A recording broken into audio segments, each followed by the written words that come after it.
All my dear masters for you మీకోసం ఛానల్కు స్వాగతం సుస్వాగతం. ముందుగా మన గురువు గారైన శ్రీ బ్రహ్మఋషి పితామహ పత్రిజీ గారికి మన గురుమాతకు నా ఆత్మ ప్రణామాలు మాస్టర్స్. ఓకే మాస్టర్స్, ఈ రోజు మన ఛానల్ కి సీనియర్ పిరమిడ్ మాస్టర్ గారైన రమ్య గారు ఏలూరు నుంచి వచ్చారు మాస్టర్స్. మేడం గారు చెప్పబోయే టాపిక్ సారూప్య సిద్ధాంతాల గురించి చెప్పబోతున్నారు మాస్టర్స్. ఓకే మాస్టర్స్, మేడం గారికి వెల్కమ్ చెప్పుకుందాం. Okay madam, please welcome madam, continue our session madam. Thank you madam. Okay, ముందుగా విశ్వగురు మండలి దివ్య ఆశీస్సులతో మహాత్ముడు పత్రిజీ గారికి, వంశీ సార్కి, ఇక్కడ వరకు మన తీసుకొచ్చిన ఇంత ధ్యాన ప్రచారం చేసిన ప్రతి ఒక్క మాస్టర్ కి నా హృదయపూర్వక ప్రణామాలండి. ఈ సృష్టికర్తకి, భూమాతకు, నాకు జన్మనిచ్చిన తల్లిదండ్రులకు ముందుగా నా హృదయపూర్వక ఆత్మ కృతజ్ఞతలు. సో టాపిక్ లోకి వెళ్ళిపోదాం. ఇవాళ టాపిక్ లోకి వెళ్ళిపోదామండి. ఈ రోజు మన టాపిక్ ఏంటి అంటే, మనం చేసిన పాపాలు ఎలా వెంటాడతాయి అనే దాని గురించి మాట్లాడుతున్నాం. అంటే మనం చేసిన పాపాలు మనం ఎలా క్లియర్ చేసుకోవాలి, ఎలా ఉండాలి అనేది మనం వాళ్ళు చూసుకున్నాం. అంటే మన టాపిక్ పేరు సారూప్య సిద్ధాంతం. ఆ సారూప్య సిద్ధాంతం అంటే అసలు ఏంటి, అసలు విషయం ఏంటో మనం వాళ్ళు చూసుకున్నాం. అసలు ఏంటి సారూప్యత అంటే, ప్రతి ఒక్క మనిషి జీవితంలో సారూప్యత అనేది ప్రతి ఒక్కళ్ళు ఎదుర్కొంటారండి. కానీ అది సారూప్యత అని తెలుసుకోరంతే. అది తెలుసుకున్న తర్వాత దాన్ని ఎలా క్లియర్ చేసుకోవాలి, దాని నుంచి ఎలా బయటపడాలి అనేది మనం వాళ్ళు తెలుసుకుందాం. ఏంటి అంటే, సారూప్యత అంటే ఏంటి, ఏమీ కాదండి. పక్కవారి జీవితంలో ఏదైతే జరుగుతుందో దాని ప్రభావం మన మీద ఏదైతే క్రియేట్ చేస్తామో తిరిగి అది మన జీవితంలోకి వచ్చేదే సారూప్యత.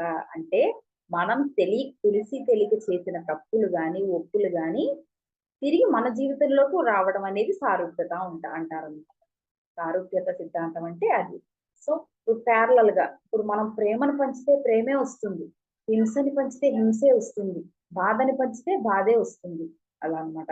ఇప్పుడు మీకు కరెక్ట్ గా క్లారిటీగా అర్థం అవ్వాలి అంటే, మనకిప్పుడు పురాణాల ప్రకారం ఒక చిన్న స్టోరీ, రామాయణం ప్రకారం ఒక చిన్న స్టోరీ తీసుకుని ఆ రెండింటిని ట్యాకిల్ చేసుకుని మనం ఎలా ఉండాలో ఈ రోజు చక్కగా సరదాగా హ్యాపీగా మాట్లాడుకున్నాం. ఓకే, ఎక్కడ బోర్ పట్టకుండా చక్కగా ఇంట్రెస్ట్ గా విన్నారంటే మీకు ఇంకా ఇంకా వినాలనిపించే టాపిక్ ఇది.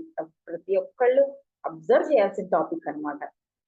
సో ఇవాళ అంటే దీన్ని కర్మ సిద్ధాంతం అని కూడా తీసుకోవచ్చు. ఇప్పుడు కర్మ సిద్ధాంతం అనేది 10th క్లాస్ అయితే, ఈ సారూప్యత అనేది ఎల్కేజీ అనమాట. ఎల్కేజీలో గెలిచిన వాడే 10th క్లాస్ వరకు వెళ్తాడు. అలా అనమాట. ఇప్పుడు మీకు క్లియర్ గా ప్యారలల్ గా ఉంటుంది. మనం ఏది ఇస్తే అదే వస్తుంది అని చెప్పేదే ఈ సారూప్యత అనమాట. సో ఇక్కడ ఏంటంటే, మనం ముందుగా సారూప్య సిద్ధాంతం అంటే ఏంటో తెలుసుకుందాం. దీన్ని మలుచుకోవడం, మనం ఎలా మలుచుకోవాలి, సారూప్యత అనేది మనం ఎలా మార్చుకోవాలి, మన జీవితంలో సారూప్యత అనేది ఎలా పొందాలి, దీని వల్ల లాభాలు ఏంటి, ఆ సారూప్యత ఎటువంటి ఫలితాలను మనం తీసుకోవచ్చు, సారూప్యత నుంచి మనం ఎటువంటి ఫలితాలను అనేది మనం తీసుకుని దాన్ని మనం ఎలా మార్చుకోవాలో ఇవాళ క్లియర్ గా చక్కగా సరదాగా చూసుకున్నాం. So let's start. స్టోరీ ప్రకారంగా వెళితే, కథ ప్రకారంగా, పురాణాల ప్రకారంగా వెళితే, పాండురాజు అనే ఒక రాజు ఉంటాడు. ఆ రాజు, ఇప్పుడు ఇది సక్సెస్ఫుల్ స్టోరీ అనమాట. ఒక ఫెయిల్యూర్ స్టోరీ, ఒక సక్సెస్ఫుల్ స్టోరీ, రెండు స్టోరీస్ చెప్పుకుని అక్కడ ఎలా గెలవాలి, ఇక్కడ ఇతను ఎలా గెలిచాడో, ఈ రెండింటి మధ్యలోంచి మన లైఫ్, ఇప్పుడు మనం వెళుతున్న లైఫ్, ఈ ధ్యాన సాధన ఏంటి, ఏ పని చేసినా, మెడిటేషన్ కి సంబంధించిన ఏ పని చేసినా, ఇప్పుడు మనం వచ్చే పరిస్థితులు మనం ఎలా ఎదుర్కోవాలో ఈ రోజు మనం మాట్లాడుతున్నాం. సో కథ ప్రకారంగా వెళితే, పాండురాజు అనే ఒక రాజు ఉంటాడు. అతను మామూలుగా అందరు రాజు వెళ్తున్నట్టు వేటకు వెళ్తాడు. ఆ వేటకు వెళ్ళినప్పుడు ఏమవుతుంది, అప్పుడు వేటకు మామూలుగా ఇప్పుడు రాజు హక్కు కదా, వేటకు వెళ్ళినప్పుడు బాణం వేస్తాడు. బాణం వేసినప్పుడు ఏమవుతుంది, అక్కడ 2 జింకలు ఉంటాయండి. ఆ 2 జింకలు ప్రేమగా సంసారం చేసుకుంటూ ప్రతి కార్యంలో ఉంటాయి అన్నమాట. ఎంతటి రాజైనా, ఎంతటి బలశాలి అయినా, ఏ జీవి అయినా, ఒక మానవ జీవమే కాదు, ఏ జీవి అయినా ఆ సంసారంలో ఉన్నప్పుడు, రతి కార్యంలో ఉన్నప్పుడు వాటిని డిస్టర్బ్ చేయకూడదు. సో వేటకు వెళ్ళినప్పుడు వాడిని బాణం వేయడం కూడా అది తప్పు, చాలా తప్పు అనమాట. అది నియమం, కరెక్ట్ గా మనకి రాజు యొక్క నియమం. అక్కడ వేటకి, అక్కడ వాళ్ళకి నియమాలు అనమాట, ఎవరికైనా నియమాలు వేయాలి. సో అలా వేసినప్పుడు ఆ బాణం ఆ 2 జింకలకి తగులుతుంది. పాండురాజు వేసింది బాణం ఆ 2 జింకలకి తగిలినప్పుడు అప్పుడు ఒక అరుపు వినిపిస్తుంది. దీని అరుపు వినిపించి పాండురాజు ఏం చేస్తాడు, నేను ఎవరినో బాధ పెట్టాను అయ్యయ్యో అని గబగబా పరిగెత్తుకుని వెళ్ళేసరికి అక్కడ ఒక రెండు జింకలకి ఒకే బాణం వేసి తగిలి తగిలి ఉంటాడు. వాళ్ళెవరు? ఈ జింక రూపంలో ఉన్న ముని పత్ని. పాండురాజు ఏం చేశాడు అంటే ఆ రెండు జింకలకి బాణం వేసేసరికి ఆ రెండు జింకలకి ఒకటే బాణం తగులుతుంది. ఆ ఒకటే బాణం తగిలేసరికి ఏమవుతుంది? వాళ్ళెవరు? ఈ జింక రూపంలో ఉన్న ముని పత్ని అన్నమాట. వాళ్ళు ఈ జింక రూపంలో వాళ్ళు ప్రేమగా అడవిలో ఉంటే ఇతను వాళ్ళకి బాణం వేస్తారనమాట. బాణం వేయగానే ఏమవుతుంది? అతని బాధలో కరెక్ట్ గా తుది శ్వాస విడిచే సమయంలో నువ్వు ఎంత రాజువైతే మాత్రం, ఎంత వేటకొస్తే మాత్రం నువ్వు మేము ప్రేమగా ఉన్నప్పుడు మమ్మల్ని హాని చేశావు, మమ్మల్ని బాధ పెట్టావు, మమ్మల్ని ప్రాణాలు కోల్పోవడానికి నువ్వు కారణమయ్యావు. నువ్వు ఏదైతే మమ్మల్ని ప్రేమగా ఉన్నప్పుడు మమ్మల్ని ఎలా అయితే బలి తీసుకున్నావో నువ్వు కూడా నీకు కూడా ఇదే గతి పడుతుంది అని శపిస్తాడనమాట అక్కడ. శపించగానే నువ్వు నీ భార్యతో ఎప్పుడైతే నువ్వు ప్రేమగా ఎప్పుడైతే సంసార సాగరంలో ఉంటావో అలాంటి సాగరంలో ఉన్నప్పుడు నువ్వు నీ ప్రాణం వదిలేస్తావు అని శాపం పెడతాడు. సో అలా శాపం పెట్టిన వెంటనే అతను ప్రాణాలు వదిలేస్తాడు ముని. అతని పత్ని కూడా ప్రాణాలు వదిలేస్తా. అప్పుడు ఇంటికి వెళతాడు. ఇంటికి వెళితే ఏమవుతుంది పాపం ఆలోచిస్తాడు. అయ్యో నేను తప్పు చేశానే, నేను ఇలా తప్పు చేశానే, ఏంటి నన్ను నేను మార్చుకోవాలని తనని తను గమనించుకుంటాడు అనమాట. సెల్ఫ్ చెకింగ్ చేసుకుంటాడు. ఏం చేసుకుంటాడు? నేను ఒక్కసారి నేను ఆలోచించాల్సి ఉండాల్సిందే, నన్ను నేను గమనించుకోవాల్సిందే, నేను ఎంత రాజుగా ఉంటే మాత్రం నేను ఇలా చేయకుండా ఉండాలి అని తనని తను చెక్ చేసుకుని వాళ్ళ రాజ్యాధికారంలోకి వెళ్ళి అతను ఏం చేస్తాడు? నేను రాజుగా ఉండటానికి అర్హుణ్ణి కాదు, నేను పరిపాలించడానికి నాకు ఏ అర్హత లేదు, నేను నా పాత్రకి అంటే వాడి నుంచి నేను రాజుగా ఉండను, నేను వెళ్ళి అడవిలో బ్రతుకుదాం అనుకుంటున్నాను అని వాళ్ళ రాజ్యానికి చెప్పేసి అక్కడ రిజైన్ చేసి వెళ్ళిపోతాడు అనమాట. అక్కడ రిజైన్ చేసి వెళ్ళిపోయిన తర్వాత చివరికి అప్పుడు అక్కడ అదంతా మళ్ళీ వేరే స్టోరీ. అక్కడికి వెళ్ళిన తర్వాత ఇతను చేసే మంచి కార్యాలు బట్టి ఆ సూర్య దగ్గర నుంచి కిరణాలు పడి ఇతను దైవ శక్తి వల్ల పాండవులందరూ జన్మిస్తారు. అది వేరే స్టోరీ.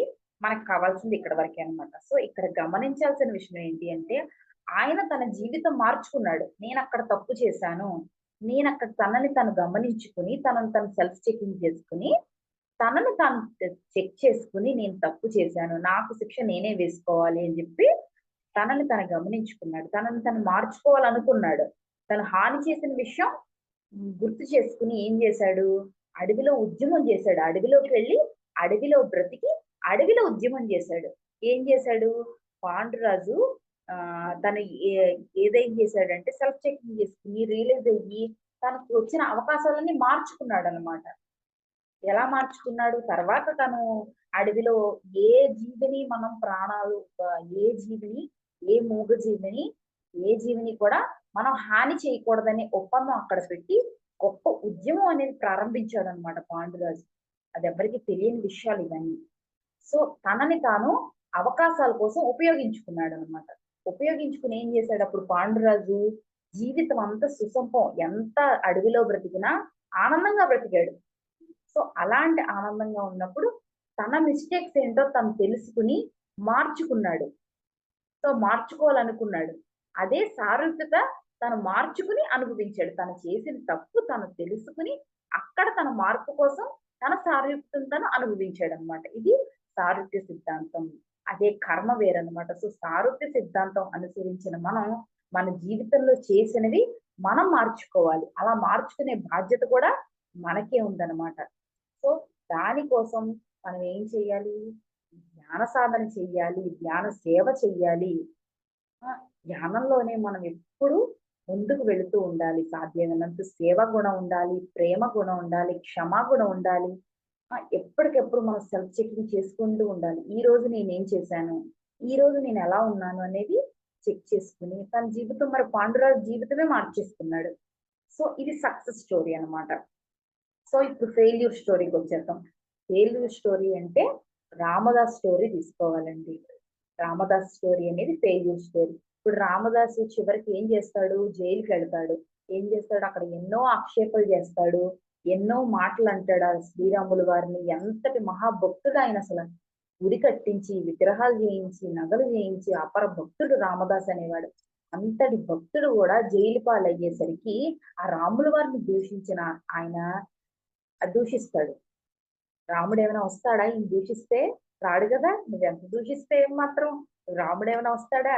రాడు. అప్పుడు సీతాదేవికి పాపం బాధ కలిగి సీతాదేవి ఏం చేస్తుంది, నాయన స్వామి, నీ భక్తుడు ఆయన ఎంతో గొప్ప భక్తుడు ఆయన, నువ్వు అతను చేసిన తప్పే ఉంది, అసలు అతను చేసిన తప్పే ఉంది, ఆయన శిక్షిస్తున్నట్టే నువ్వు చూస్తూ ఊరుకుంటున్నావు. కానీ ఆయన ఆయన శిక్షించిన తానిషా ప్రభువుని నువ్వు వెళ్ళి శిక్షించాలి. ఈ మధ్యలో అమాయకుడైన నా రామదాసు నా బిడ్డ ఏం చేశాడయ్యా, నా బిడ్డని కాపాడు అని చెప్పి శ్రీరాముల వారిని అడుగుతుంది అనమాట. అడిగితే అప్పుడు శ్రీరాముల వారు ఏం సమాధానం చెప్తారో తెలుసా? సారూప్యత. రామదాసు జీవితంలో సారూప్యతను ఎదుర్కొన్నాడు, అందుకే ఇప్పుడు శిక్ష అనుభవిస్తున్నాడు అన్నాడు అనమాట. అంటే సారూప్యత ఏం చేశాడు? అతను మూగజీవిని చిలకని వారం రోజులు పంజరంలో బంధించాడు గనక ఇక్కడ వారం రోజులు జైలు శిక్ష అనుభవిస్తున్నాడు. అతను చివరి జైలుకి వచ్చే వరకు తను చెక్ చేసుకోలేదు, తను చూసుకోలేదు. నేను తప్పు చేశాననే భావం తనకి రాలేదు. అంత గొప్ప భక్తుడు అతను. అంత మహాభక్తుడికి నేను చేసిన తప్పు, నేను మూగజీవిని బాధ పెట్టాను, వారం రోజులు నేను మూగజీవిని, పంజరం అంటే మరి దానికి కారాగారమే కదా, దాని స్వేచ్ఛను నువ్వు పట్టుకుంటే నువ్వు అనుభవించాల్సి వస్తుంది, చివరికి నువ్వు కూడా జైలు పాలయ్యావు అని చెప్పేసి తను మూగజీవిని తను ఇలా చేశాడు అని చెప్పేసి చెప్తాడు అనమాట. అదే సారూప్యత తన జీవితంలో వచ్చేసింది. ఏదైతే నువ్వు మూగజీవిని ఈ వారం రోజులు నువ్వు ఎప్పుడైతే పంజరంలో బంధించావో, నువ్వు పంజరంలో పట్టుబరిపేస్తే ఏంటి, చక్కటి భోజనం పెడితే ఏంటి, పంచపక్ష పరమాన్నాలు పెడితే ఏంటి, దాన్ని బంధించేసావు దాని స్వేచ్ఛ నుంచి. అలా బంధించిన తన జీవితంలో సారూప్యత తిరిగి తన జీవితంలో వచ్చేసింది అనమాట. ఇక్కడ సారూప్యత మనం చేసింది మనకి వస్తుంది. ఆ వచ్చే లోపే వచ్చిన తర్వాత మనల్ని మనం చెక్ చేసుకుని మార్చుకునేదే సారూప్యత. ప్రతి ఒక్క జీవితంలో ఉంటుంది, మార్చుకునే అవకాశం కూడా మన జీవితంలోనే ఉంటుంది. సో అలాగా ఇది ఒక్కటి పట్టుకుంటే మనకి జీవితం అనేది సూపర్ గా ఉంటుంది. సూపర్ పాయింట్ ఇది ఒక్కటి, ప్రతి ఒక్కళ్ళు పట్టుకోవాల్సిన పాయింట్ అనమాట. సో ఈ రోజు మన జీవితంలో జరిగిన దాన్ని ప్రతి ఒక్కటి మనం డిజాల్వ్ చేసేసుకోవచ్చు. ప్రతి ఒక్కటి మనం ఏదైతే డిజాల్వ్ చేసుకుంటామో అది మనం చేసింది ఇది తప్పు, నేను తప్పు చేశాను, నేను తప్పు ఒప్పుకుంటాను, నన్ను నేను మార్చుకోవాలి, నేను ఇలా ఉండకూడదని ప్రతిరోజు ఏ రోజు కారు సెల్ఫ్ చెకింగ్ చేసుకుంటే మనం బాధలు అనుభవించాల్సిన పనే ఉండదు. అక్కడ మనం క్లియర్ చేసుకుంటాం, మనం చేసిన తప్పు మనం క్లియర్ చేసుకుంటున్నాం, క్షమాపణ చెప్తున్నాం, వినయంతో క్షమాపణతో ఉంటున్నాం. సో అలా క్షమాపణ చెప్పినప్పుడు మనకి చిన్న చిన్న తప్పులన్నీ మనకి డిజాల్వ్ అయిపోతాయి అనమాట. వాటర్ లో కరిగిపోయినట్టు చిన్న చిన్న తప్పులు డిజాల్వ్ అయిపోతాయి. సో ఫ్రెండ్స్, ఇది మనం ఎంత గొప్ప వాళ్ళమైనా, ఎంత సాధకులమైనా, ఎంత సిద్ధాంతం తెలిసిన వాళ్ళమైనా, ఎంత పోటుగాళ్ళమైనా మనకి ఈ సారూప్యత అనేది ఎవరైనా ఎదుర్కోవాల్సిందే.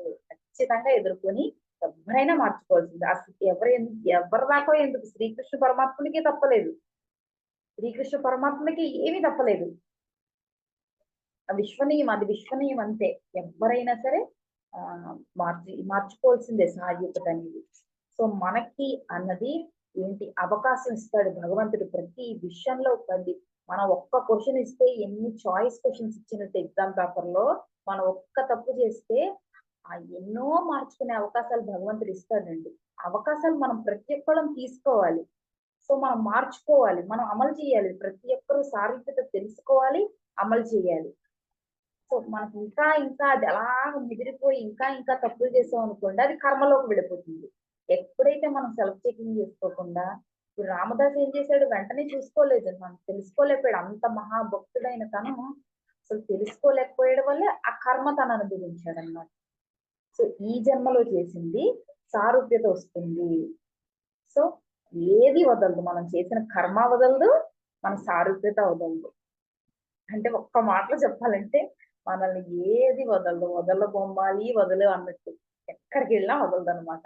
సారూప్యత వదలదు, ఈ కర్మ వదలదు. సో అది ఎలా క్లియర్ చేసుకోవాలో మనం తెలుసుకోవాలన్నమాట. ప్రతి విషయంలో సెల్ఫ్ చెకింగ్ చేసుకోవడం ఎంతకన్నా ఏవి కాదండి. ఏ రోజుకి ఆ రోజు సెల్ఫ్ చెకింగ్ చేసుకోండి. అద్దంలో చూసుకున్నప్పుడు, ప్రతి ఒక్కళ్ళు చూసుకున్నప్పుడు, నేను ఈ రోజు ఏం చేశాను, తప్పు చేశాను, మా అత్తగారి విషయంలో తప్పు చేశాను, మా తోటికోడల విషయంలో తప్పు చేశాను, నా బిడ్డల విషయంలో తప్పు చేశాను, నా భర్త విషయంలో తప్పు చేశాను, వెళ్ళి సారీ చెప్పండి, క్లియర్ చేసుకోండి. అక్కడికి వాళ్ళు క్లియర్ అయిపోతారు, మీరు క్లియర్ అయిపోతారు. ఇంకా ఎక్స్ట్రా మాటలు ఉండవు, వాదన ఉండదు, గొడవ ఉండదు, అన్ని క్లియర్ అయిపోతాయి అన్నమాట అక్కడికి. సో మార్చుకునే అవకాశం ఉండేదే సారూప్యత. మార్చుకోలేని అవకాశం ఉండేది లేనిది కర్మ. కర్మలో మార్చుకునే అవకాశం ఉండదు. మార్చుకునే అవకాశం ఉన్నప్పుడు చెప్పండి. మార్చుకునే అవకాశం ఉండేది సారూప్యత అన్నమాట. సో కర్మ మార్చడానికి అవకాశం ఉంది కర్మకి. సారూప్యత చాలా ఈజీ అన్నమాట మార్చుకునేది. మనం చాలా చాలా ఈజీగా మార్చుకోవచ్చు. అది అవకాశం మనం వెంటనే తెలుసుకోవచ్చు అన్నమాట. ఇప్పుడు చిన్న మొక్క అనేది సారూప్యత అయితే, మాన్ అనేది కర్మ అన్నమాట. అది మనం అర్థం చేసుకోవాలి. మొక్క ఉన్నప్పుడే మనం సెట్ చేసుకుంటే అది మానై కూర్చోదు. మొక్క ఉన్నప్పుడు మనం అర్థం చేసుకోకపోతే మానై కూర్చుంటుంది, అది కర్మలోకి వెళ్ళిపోతుంది. సో అదే సారూప్యత అనేది నేను ఎక్కడో చేసి ఉంటాను, నేను ఇలా నాకు బాధ కలిగిందంటే నేను ఎక్కడో చేసి ఉంటాను, అది నాకు తిరిగి వచ్చింది అని పరిశీలన చేసుకోవాలన్నమాట. సో ఇక్కడ ఈ చిన్న వర్డ్ ఏంటి అంటే, ఒక చిన్న ఎగ్జాంపుల్ ఏంటి అంటే, ఇప్పుడు మనకు తెలిసిన ఒక ఆయన ఉన్నారు. ఆయన ఇల్లు కడుతున్నాడండి. ఆయన ఇల్లు కట్టినప్పుడు ఏమైంది, దానికి ఇల్లు కట్టడానికి అప్పు తీసుకున్న మనిషి ఈయనకి అప్పు ఇవ్వడం లేదు. ఇస్తానని చెప్పేసి దాటేస్తుంది. ఆ అప్పు ఎందుకు ఇవ్వట్లేదు ఈవిడ ఇస్తామంది కదా అని ఆలోచించిన మనిషికి ఈయన ఈయన మెడిటేషన్ లో కూర్చుని ధ్యానంలో చూసుకుంటే, నేను చేసిన తప్పు ఏంటి, నేను ఏదో తప్పు చేశాను, నాకు రావాల్సిన డబ్బు రావట్లేదు, నేను ఇల్లు కట్టాలి అని చూసుకుంటే సెల్ఫ్ చెకింగ్ చేసుకుంటే, తన ఫ్రెండ్ ఇల్లు కట్టినప్పుడు వాళ్ళ ఫ్రెండ్ కి ఇవ్వాల్సిన డబ్బులు ఇచ్చి అతని దగ్గరికి వెళ్ళి ఈయన, నువ్వు అతనికి అంత ధైర్యంగా డబ్బులు ఇస్తున్నావు, అతను ఏం చేస్తున్నాడో నీకు తెలుసా, ఇల్లు కడతాడో ఏం చేస్తాడో నీకు ఏం తెలుసు, నువ్వు అంత డబ్బులు తగలేసి వాడి చేతిలో పెడుతున్నావు, వాడు మంచివాడు కాదు అన్న మాటలే ఈయన ఇల్లు కట్టినప్పుడు వేరే వాళ్ళు వచ్చి ఈయనకి చెప్పారు. ఈయన రావాల్సింది ఈయన దగ్గరికి రావట్లేదు. ఇది సాధించట చిన్న క్లియర్ గా అర్థం అవ్వాలి అన్నమాట. అది మనం చేసిన మాట మనదే మన దగ్గరికి వస్తాయి, అదే సారూప్యత. సో ఏమీ కాదండి, సెల్ఫ్ చెకింగ్ చేసుకోవడమే. మనం మార్చుకునేది మన చేతుల్లోనే ఉంది, అది ఒక్కటే గుర్తుపెట్టుకోండి. ఇప్పుడు ఖురాన్ లో ఏంటి, బైబుల్లో ఏంటి, మన ఆ హిందూ ధర్మంలో ఏంటి, ఎవరైనా సరే మన వెనకాల ఇద్దరు ఉంటారు. వాళ్ళెవరు, దేవదూతలు అంటారు, ద్వారపాలికలు అంటారు, ఎవరో ఒకళ్ళు. ఎప్పుడు ఒకడు మనలో మంచి చూస్తాడంట, ఇంకొకడు మనలో చెడు చూస్తాడంట. వాడు ఏం చేస్తాడు, మనం మంచి చేసింది, ఇప్పుడు మనం మంచి చేసే పనులన్నీ రాసుకుంటాడనమాట. ఇప్పుడు ఏదైనా మనం ఫోటో డిలీట్ చేయాలనుకోండి, అలా పట్టుకుంటే డిలీట్ అవుతూ ఒక్కొక్కటి టిక్ పడుతూ ఉంటుంది కదా, అలాగా మనం మంచి చేస్తే అవన్నీ వాడు మంచి రాసుకుంటూ ఉంటాడు, వీడు చెడు రాసుకుంటూ ఉంటాడు.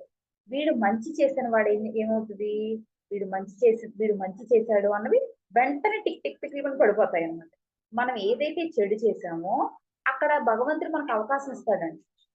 వీడికి ఇంకో వీడు కొంత టైం ఇద్దాం, ఈ టైంలో వాడు మారకపోతే, వాడు అవకాశం తీసుకుని వాడు మారకపోతే అప్పుడు టిక్ పెడదాం అనుకుంటారనమాట. అంటే మనం ఇక్కడ తప్పు చేసిన వాడు మనకు అవకాశాలు ఇస్తాడు, మనకు మంచి చేస్తే వెంటనే పుణ్యంలోకి వెళ్ళిపోతుంది. అది ఇక్కడ మనం చెడు చేసినా తప్పు చేసినా ఎవరిని ఎదుర్కొన్నా సరే అది వెంటనే టిక్ పడదండి. ఎందుకు, మనం మారతామేమో, మనం రియలైజ్ అవుతామేమో, మనం క్షమాగుణం ఉందో లేదో అని చెక్ చేసి ఇంత టైం వచ్చేసరికి మనకి కొంత టైం ఇస్తారు. ఆ టైంలో మనం మారకపోతే అక్కడ టిక్కు పడదు, మారితే టిక్ పడదు. అది మంచి చేస్తే మంచిలోకి వెళ్ళిపోతుంది అనమాట. అదొక్కటే ఇక్కడ కూడా మనం చిన్న ఎగ్జాంపుల్ చెప్తాను ఈజీగా అర్థం అవడానికి. ఎప్పుడు మనకి లాస్ట్ మినిట్ వరకు టైం ఉంటుంది అనమాట. లాస్ట్ మనం ఒక క్షణంలో చనిపోతాం అనగా టైం ఇస్తారనమాట. అప్పుడు దాకా టైం ఇస్తారనమాట. అప్పుడు వీడి టైం అయిపోయింది, వీడు ఇంకా మారడు అన్నప్పుడు వాడు చేసే చెడు అన్ని టిక్ టిక్ పెట్టుకుంటూ వెళ్ళిపోతారు అనమాట వాళ్ళిద్దరు. సో అదొక్కటే మనం గమనించుకోవాలన్నమాట. సో మార్చుకునే అవకాశం మనం తీసుకోవాలి. అంటే మనం అద్దంలో చూసుకోవాలి ఎప్పుడైనా సరే, నేను ఎటు తప్పు చేశానా, ప్రతి మన చుట్టూ చూసుకోండి, ఈ రోజు నేను ఏం చేశాను ఒక్క సెల్ఫ్ చెకింగ్ ఒక్కటే. ఇంకా అంతకు మంచి అదొక్క పాయింటే మనకి బాగా ఎన్నిసార్లు చెప్తున్నానంటే, ఓన్లీ సెల్ఫ్ చెకింగ్. అంటే వేరే పనే ఉండకూడదు ఇంకా మనకి. ఏ పని చేసినప్పుడు ఫంక్షన్కి వెళ్ళాం, అక్కడ ఎవరితో తప్పుగా మాట్లాడడం, మనకి తెలియకుండా ఏదైనా పొరపాటు చేసామా? లేదు.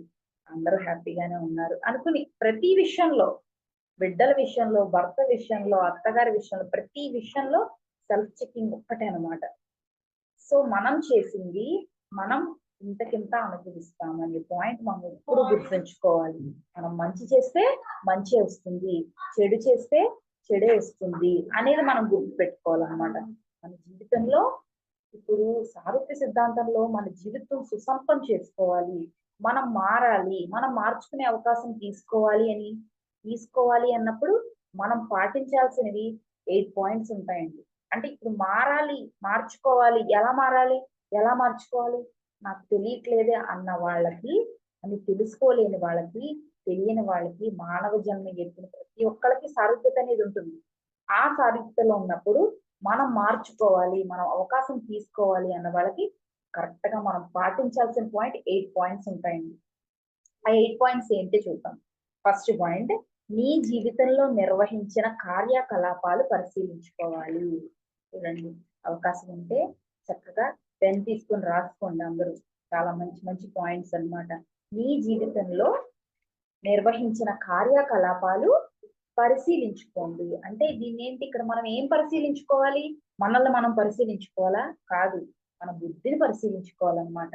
మన బుద్ధి ఎలా ఉందో మనం పరిశీలించుకోవాలి, సెల్ఫ్ చెకింగ్ చేసుకుని ఇప్పుడు రియలైజ్ అవ్వాలన్నమాట. ప్రతి ఒక్కళ్ళు ఇప్పుడు మనం ఎక్కడైతే తప్పు చేసామో అక్కడ వినయంగా వెళ్ళి ఐఎమ్ సారీ, నన్ను క్షమించు, నేను తప్పుగా మాట్లాడాను అని ఒక్కసారి చెప్పి చూడండి. ఒక్కసారి చెప్పి వినయంగా అడగండి వాళ్ళు. నేను ఇవాళ నీతో తప్పుగా మాట్లాడాను, నీతో దురుసుగా మాట్లాడాను, సారీ అని ఒక్కసారి సారీ చెప్పారనుకోండి, అక్కడ మనం చేసింది క్లియర్ అయిపోతుంది. మనకి ఏం అక్కర్లేదు, ఇంక సెల్ఫ్ చెకింగ్ అనమాట.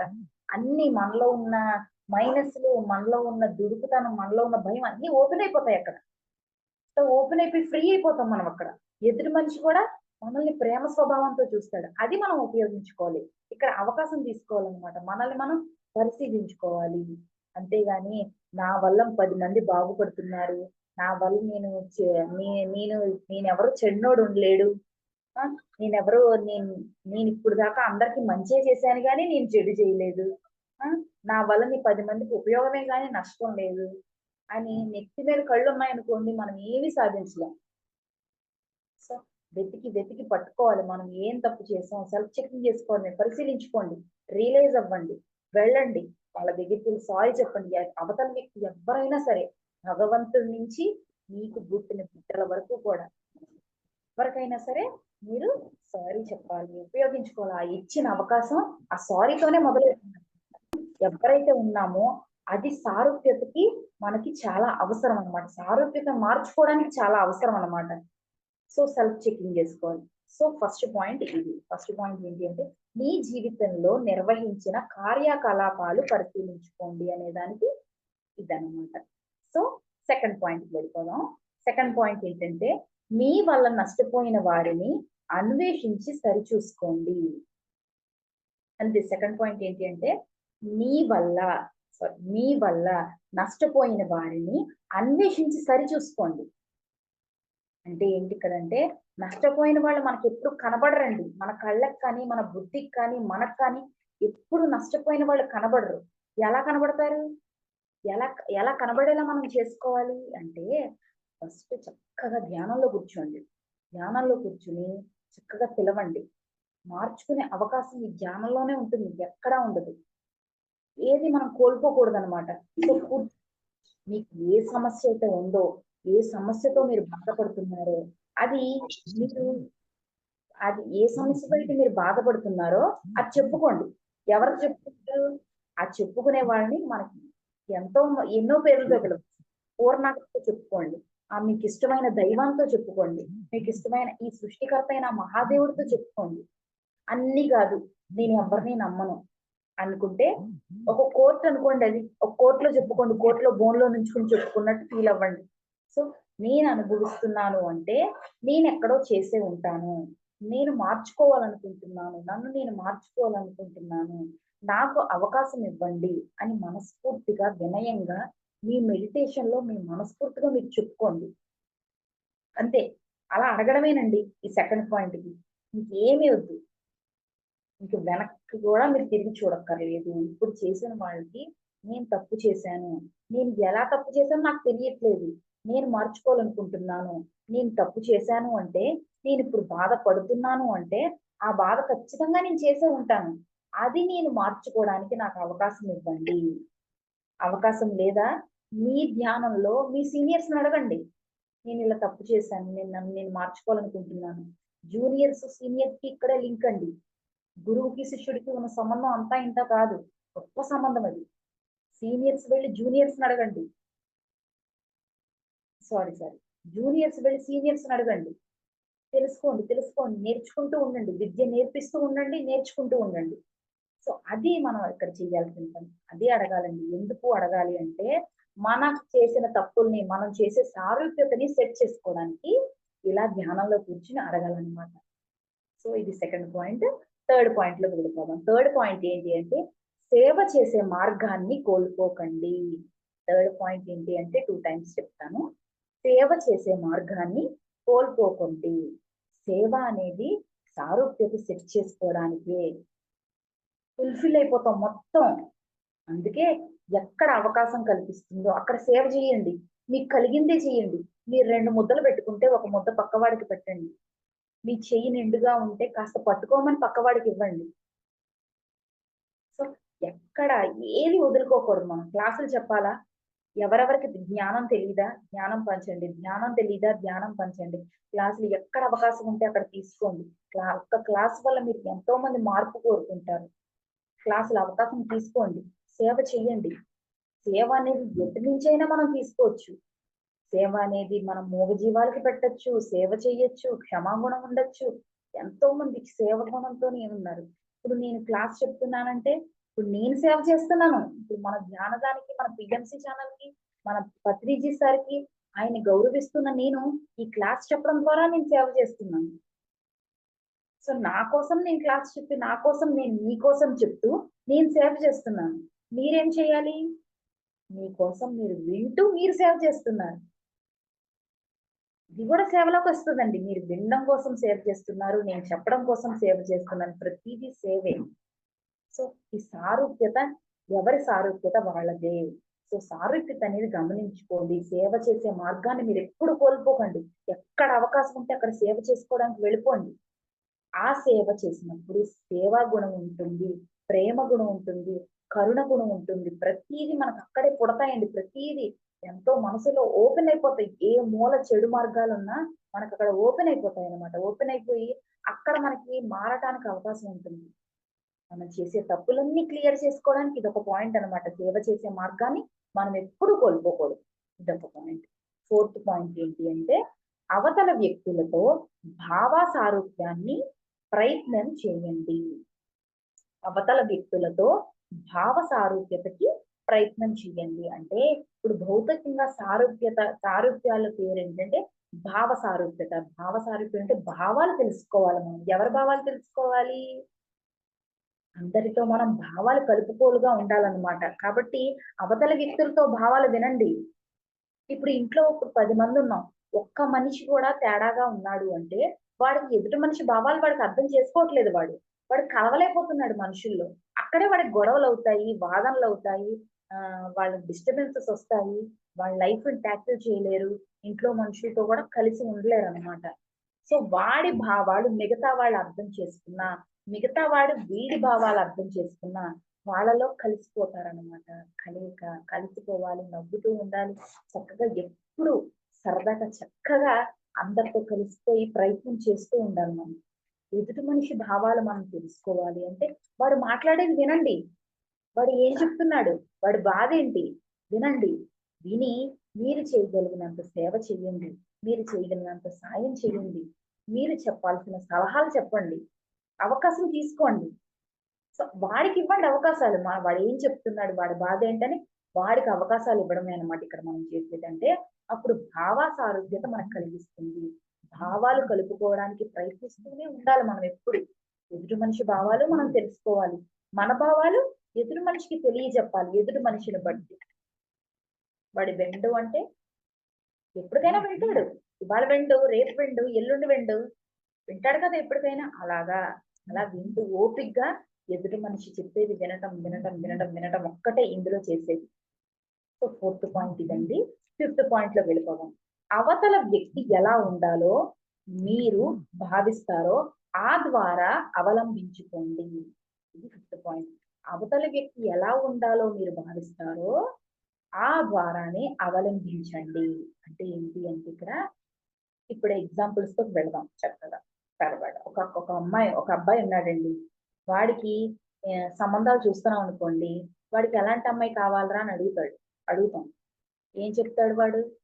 నాకు తెల్లగా ఉండాలి, నాకు బారు జడ ఉండాలి, నేను ఏం అడిగినా అది తీసుకోవాలి, పెద్ద పెద్ద కోరికలు కోరకూడదు, అలా ఉండాలి, ఇలా ఉండాలి అని లిస్టు చెప్తాడు. అదే సంబంధాలు ఒక అమ్మాయికి చూసామనుకోండి. అమ్మాయి ఏం చెప్తుంది? చేతి నిండా డబ్బులు సంపాదించాలి, నన్ను వారానికి ఒకసారి బయటికి తీసుకెళ్ళాలి, ఆ నన్ను సినిమాకి తీసుకెళ్ళాలి, నన్ను అక్కడికి తీసుకెళ్ళాలి, ఇక్కడికి తీసుకెళ్ళాలి అని చక్కగా 2 లిస్టులు చెప్తుంది అమ్మాయి అయితే. అబ్బాయి ఒక లిస్ట్ చెప్తే అమ్మాయి 2 లిస్టులు చెప్తుంది. అలాగా నాకు ఇది కావాలి, నాకు అది కావాలి, నాకు అలా ఉండాలి, ఎదుటి మనిషి నాకు ఇలా ఉండాలని చెప్పే మనిషే తప్ప వాళ్ళు అలా చెప్పే తప్ప ఇప్పుడు నా భర్త, నా కుటుంబం ఎలా ఉండాలి, వాళ్ళు ఏమనుకుంటారు? అందులో ఒక్కడు కూడా ఎదుటి మనిషి ఎలా ఉండాలో అలా ఉండాలనే అమ్మాయి నాకు కావాలని అంటాడు ఎవడైనా? అనరు. సో ఏ కుటుంబంలో అయినా ఎలా ఉండాలి అంటే వాళ్ళని మనం అర్థం చేసుకునేలా ఉండాలి. వాళ్ళలాగా అనుభవించాలి. వాళ్ళు ఎలా ఉండాలనుకుంటున్నారు అలా ఉండనిస్తే అందులో ప్లస్లు మైనస్లు నేను చెప్పి నేను మార్చుకుంటాననే భావన అనేది ప్రతి ఒక్క మనిషిలో ఉండాలి. 4th పాయింట్, 5th పాయింట్ కొంచెం ఇంచుమించుగా ఒకలాగే ఉంటాయి. కానీ అది భావాలు అర్థం చేసుకోవాలి. ఇదేమో ఎదుటి మనిషి ఎలా ఉండాలి, నా భర్త ఇలాగే ఉంటున్నాడు, నా మాట వినట్లేదు, ఇది చేశాడు, అది చేశాడు అంటే అది ఎలా కుదురుతుంది? అలా కుదరదు కదా. సో ప్రతి పాయింట్ మనం అర్థం చేసుకోవాలన్నమాట. ఏదైనా సరే ఎదుటి మనిషి పరిస్థితులు మనం అర్థం చేసుకోవాలన్నమాట. సో ఇలా ఉండాలి, అలా ఉండాలని ఎప్పుడు మనం ఒకరిని ఆదేశించకూడదు. అలా ఉండాలని వాళ్ళు భావించినప్పుడే మనకు అక్కడే మైనస్లు పడిపోతాయి. ఆ వచ్చిన మనిషి వాడు ప్రేమగా ఉంటే నేను ప్రేమగా ఉంటానని ఎవ్వరు ఆలోచించరు అనమాట. సో నెక్స్ట్ 6th పాయింట్, మీ వైఖరి ఇతరుల గుండా పరివర్తన చెందుతుంది. అద్దంలాగా చూడండి. మీ వైఖరి ఇతరుల గుండా పరావర్తన చెందుతుంది అద్దంలాగా. అంటే ఏంటంటే ఇక్కడ వైఖరి మార్చుకోవాలి అంటే ఇప్పుడు పాండురాజు ఏం చేశాడు? తను చేసిన తప్పును తెలుసుకుని తన వైఖరిని మార్చేసుకున్నాడు. సెల్ఫ్ చెకింగ్ చేసుకుని తన వైఖరిని మార్చుకుని నేను తప్పు చేశాను, నేను ఇలా ఉండాలి, నేను తప్పు చేశాను కాబట్టి తను మార్చుకుని తన వైఖరిని మార్చేసుకున్నాడు అక్కడ. తర్వాత ఏమైంది? పరావర్తన చెందాడు. మళ్ళీ తిరిగి తను రాజ్యానికి వచ్చేసాడు. అందుకే తను మార్చుకున్నాడు. అంతే సింపుల్. ఇక్కడ వైఖరిని అంటే మనల్ని మనం మార్చుకోవడమేనండి. ఇక్కడ ఏమీ కాదు. అంతేగాని ఏది సతాయిస్తే మనకి రాదు. నా భార్య ఇలా ఉండాలి, నా భర్త ఇలా ఉండాలి, నా చిన్న కొడుకు ఇలా ఉండాలి. ఇప్పుడు ఎగ్జాంపుల్ ఏంటంటే ఇప్పుడు భర్తకి భార్యకి పడదనుకోండి. ఏంటి నువ్వు ఎప్పుడు నన్ను సాధిస్తానే ఉంటావు, నన్ను తినేస్తానే ఉంటావు అంటే ఇప్పుడు భార్యని ఎప్పుడు సాధిస్తా ఉంటాడు వాడు. ఆ భార్యను సాధించినప్పుడు ఆ భార్య పాపం భర్తని ఏమీ అనలేక నోరు మూసుకుని కూర్చుంటది. ఇదే సాధింపు వాడి చిన్న కొడుకు ద్వారా వాడినే సాధిస్తారు. ఇదే కదా సారూప్యత అంటే. ఇప్పుడు వాడి బిడ్డల రూపంలో ఇదేంట్రా మీ అమ్మలాగా ఎలా వాదిస్తున్నావు నువ్వు? ఇదేంట్రా నేను మీ అమ్మకి చెప్పి చెప్పి నీరసం వస్తే నువ్వేంట్రా మళ్ళీ తిరిగి నన్నే వాదిస్తున్నావు అనే ప్రతి ఒక్క ఫ్యామిలీలో ఎక్కడో దగ్గర మనం వింటూనే ఉంటాం. అదే సారూప్యత అనమాట. సో ఇలా భార్యను సాధిస్తున్నాడు, తన నోరు మూసుకొని కూర్చుంటుంది. అదే సాధింపు వాడి బిడ్డ రూపంలో వాడి దగ్గరికి వస్తుంది. సో తన వైఖరిని ఎప్పుడైతే నువ్వు సాధించడం ఎప్పుడైతే ఆపేసావో నీ బిడ్డలు కూడా నిన్ను గౌరవిస్తారనమాట. అదే వైఖరి మార్చుకోవడం అంటే ఇది ఏంటంటే సింపుల్ అనమాట. ఎప్పుడైతే మనం సతాయిస్తే సతాయింపే వస్తుంది, వేధిస్తే వేదనే వస్తుంది. అదే ప్రేమ చూపిస్తే ప్రేమే వస్తుంది. క్షమిస్తే మనల్ని క్షమిస్తారు అవకాశం ఉన్నప్పుడు ప్రతి ఒక్కళ్ళు. ఎప్పటికప్పుడు మనం మార్చుకోవాలి, మన వైఖరిని మార్చుకోవాలి. ఎప్పటిదాకా ఉంటుంది మనకు అవకాశం? లాస్ట్ మినిట్ మనం లాస్ట్ బ్రీత్ మనం పైకి వెళ్ళేదాకా ఉంటుంది. అప్పటిదాకా మనకి భగవంతుడు అవకాశం ఇస్తున్నాడు. ఇప్పుడు ఎగ్జామ్ రాస్తాం, ఫెయిల్ అవుతాం, బెటర్మెంట్లు కడతాం, సప్లిమెంటరీలు రాస్తాం. అలా అన్నమాట ప్రతి లైఫ్ లో కూడా అలా వైఖరిని మార్చుకోవాలన్నమాట. సో నెక్స్ట్ పాయింట్, మీరు ఏదైతే అయి ఉన్నారో అది గమనించి మార్పు చేసుకోండి. 7th పాయింట్ ఏంటి అంటే మీరు ఏదైతే అయి ఉన్నారో అది గమనించి మార్పు చేసుకోండి. అదే అన్నమాట. మనం ఏదైతే ఉన్నామో అదే మనం గమనించుకోవాలండి ఎప్పుడు. మారాలి అంతే. నువ్వు చేసేది ప్రతి పని కరెక్ట్ కాదు. కరెక్ట్ అని అనుకుంటాం అంతే. సో మనం లోపలొకటి, బయటొకటి ప్రవర్తించకూడదు. లోపల ఒకలా ఉండి బయట ఒక లోపల నువ్వు ఎంత క్రూరంగా, ఎంత కుట్ర ఉంటే మాత్రం ఏం లాభం?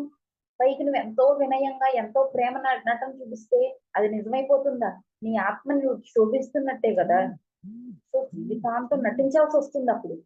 సో ఏది నిజం? నిజమేంటో మనం తెలుసుకుని మారాలన్నమాట. నిన్ను నువ్వే తెలుసుకోవాలి. నిన్ను నువ్వే మార్చుకోవాలి. ఎవ్వరు చెప్పక్కర్లేదు. మనం ఏంటో మనకు తెలుసు. మీకు తగ్గట్టుగా మీరుండండి.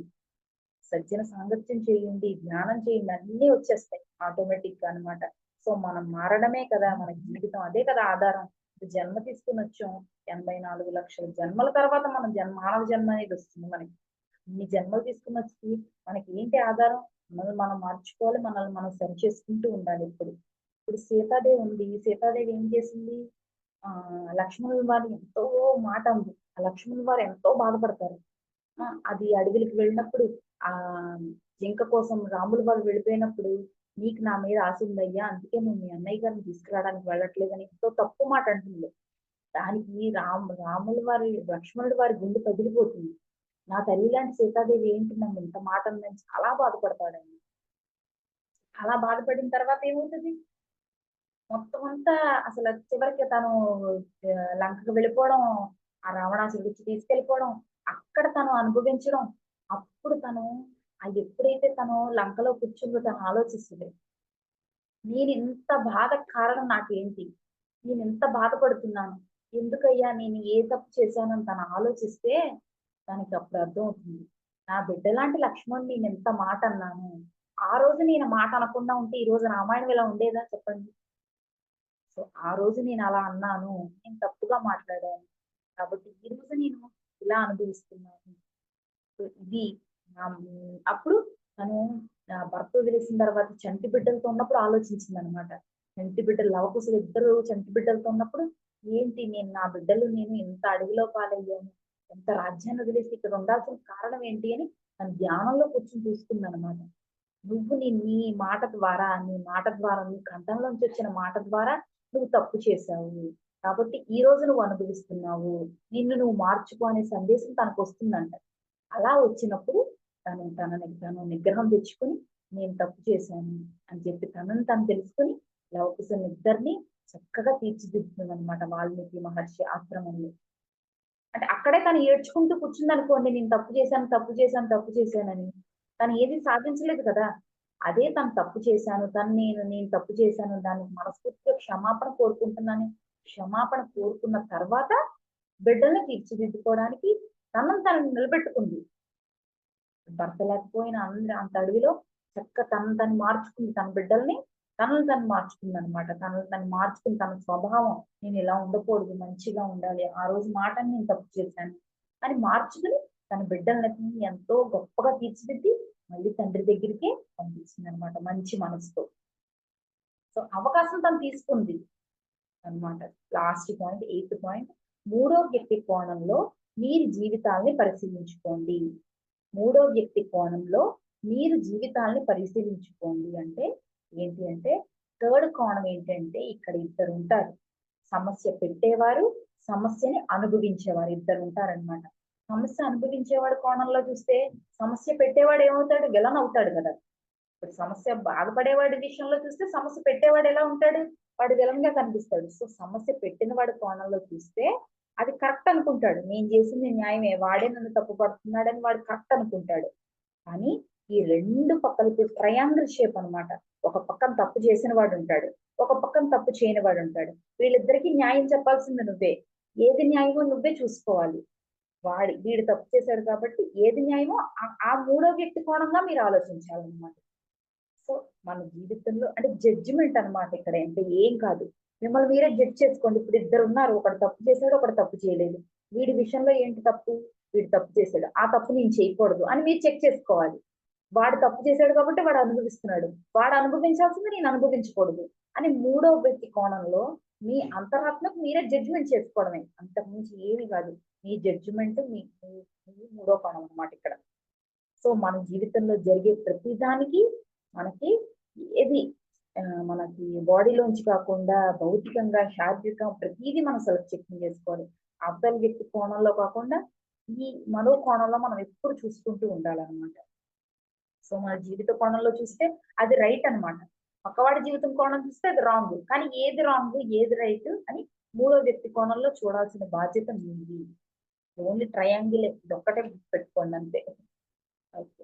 మూడో వ్యక్తి కోణంలో ఈ త్రికోణ సిద్ధాంతం అంటారు. అది మళ్ళీ వేరే స్టోరీలో వెళ్ళిపోతుంది. రెండిటి మధ్యన నిలబడాలి మనం. నిలబడే ఏది కరెక్ట్, ఏది రాంగ్, ఏది ధర్మం, ఎవరు అధర్మంగా మాట్లాడుతున్నారు, ఎవరు ధర్మంగా మాట్లాడుతున్నారు, నేను చేసేది అదే కదా. వాడు అధర్మంగా మాట్లాడిన వాడి మాటలు మనకి తగులుతూ ఉంటాయి. నేను చేసేది అదే కదా, వాడిని ఇప్పుడు నేను తప్పు పడుతున్నాను అని అక్కడ మనం మార్పు తెచ్చుకోవాలి. వాడు చేశాడు కాబట్టి అనుభవిస్తున్నాడు, నేను కూడా అదే తప్పు చేశాను కదా, రేపొద్దు నేను అనుభవిస్తాను కదా అని న్యాయం చెప్పాలి. మనం ధర్మంగా మూడో కోణం వ్యక్తిలో మనం చూసుకోవాలి. మనల్ని మనం మార్చుకోవాలి అంతే.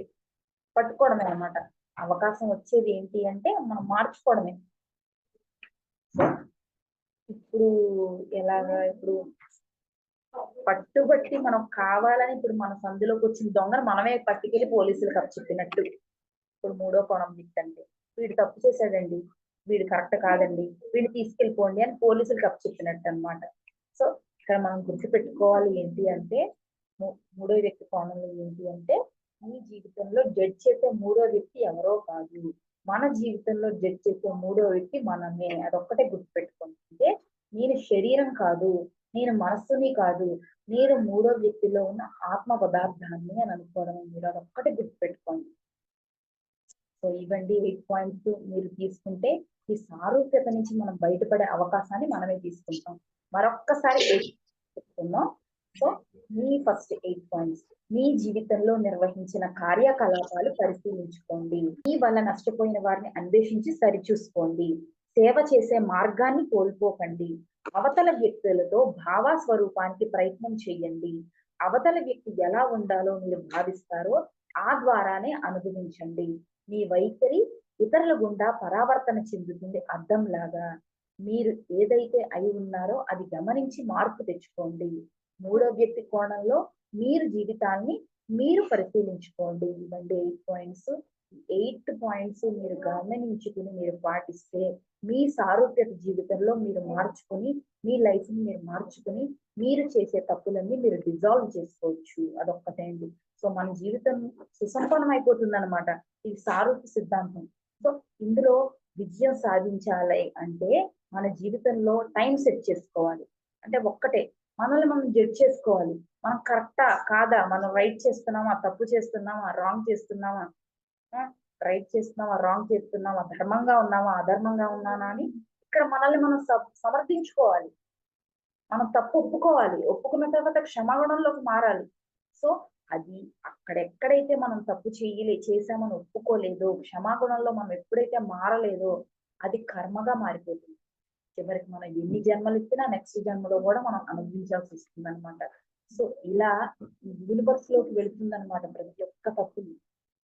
సో మన తప్పులు మనం సరి చేసుకోవాలి. ఎలా సరి చేసుకోవాలి? జ్ఞానం చేయాలి, సజ్జన సాంగత్యం చేయాలి, స్వాధ్యాయం చేయాలి, పరివర్తన, పశ్చాత్తాపం, ప్రాయశ్చిత్తం చేసుకోవాలి. మనం చేసి గమనించుకోవడం అంటే పరివర్తన. ప్రాయశ్చిత్తం అంటే నేను తప్పు చేశాను అని తెలుసుకోవడం. పశ్చాత్తాపం అంటే నేను చేసిన దాన్ని నేను మార్చుకోవడానికి అవకాశం తీసుకోవడం. పశ్చాత్తాపం ఎప్పుడైతే మనం పశ్చాత్తాపం చెందామో అక్కడే మనం మార్పు వచ్చేసింది అనమాట. సో అలా అవకాశాలు తీసుకోండి, అమలు చేసుకోండి. జీవితాన్ని ఆనందమయంగా, ఆరోగ్యంగా, సుసంపన్నంగా చేసుకుని అందరూ ఈ ధ్యాన సాధనలో ఉన్న ప్రతి ఒక్క మనిషి వర్ధిల్లాలని కోరుకుంటూ మన వారి ఆరోగ్య సిద్ధాంతం అండి. ఇంతటి అవకాశం ఇచ్చిన ప్రతి ఒక్క ఛానల్ మాస్టర్స్ కి, ఇంతటి ఈ సేవకి సేవ చేసి తోడ్పడే ప్రతి ఒక్క మాస్టర్ కి నా ఆత్మ కృతజ్ఞతలు. నన్ను ఇన్వైట్ చేసిన సరిత గారికి కూడా నా ప్రత్యేకమైన ఆత్మ కృతజ్ఞతలు అండి. థ్యాంక్ యూ, నమస్కారం అండి. Thank you. Okay madam, for you మీకోసం మన ఛానల్కి వచ్చి ఎంతో ఆత్మజ్ఞానం అందించారు masters. Thank you madam. Thank you.